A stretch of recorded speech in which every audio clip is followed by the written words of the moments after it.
So Travis, after one quarter, boy, Richmond down 23-7. It looked like it could be lights out, but then they came back. Yeah, talked to Brandon Lancaster earlier in the week about what they had to do to stop Valley, and that was make Valley's role players beat them. As it turns out, Richmond's role players beat Valley. You got Walter Miller steps up with 14 points. I got to check my book here. Sam Carter comes up with 23. He didn't even score the last game for Richmond, so that was big.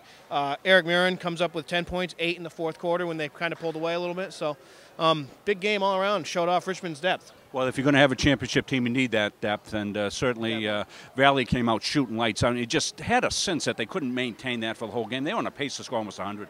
Yeah, they're a team that kind of gets a little overexcited, and it showed in that second quarter. They started to press a little bit, a few turnovers, let some guys open for Richmond. They started hitting their shots, let them back into the game, and just not enough depth for Valley to keep up with this Richmond team today. And Coach Paul Lancaster, he had to manage that team today. I mean, he really had a coach because he had his two big guys in foul trouble with 4 fouls, 3 early in the second half, and he had to manage that, and he did it well. Yeah, you're thinking if you're the Richmond opponent, you've held Mark Lazarczyk and Brandon Lancaster to 12 points combined. Each of them have 4 fouls in the third quarter. You're doing something right. But once again, those other guys just stepped up and played exceptionally well today.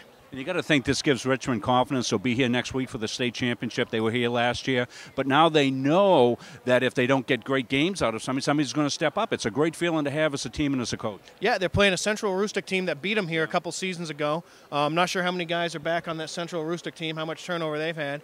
But, you know, they're good if they've come through a tough Eastern Maine tournament. Good, Trav. Thanks for stopping by here. We'll have some player interviews next.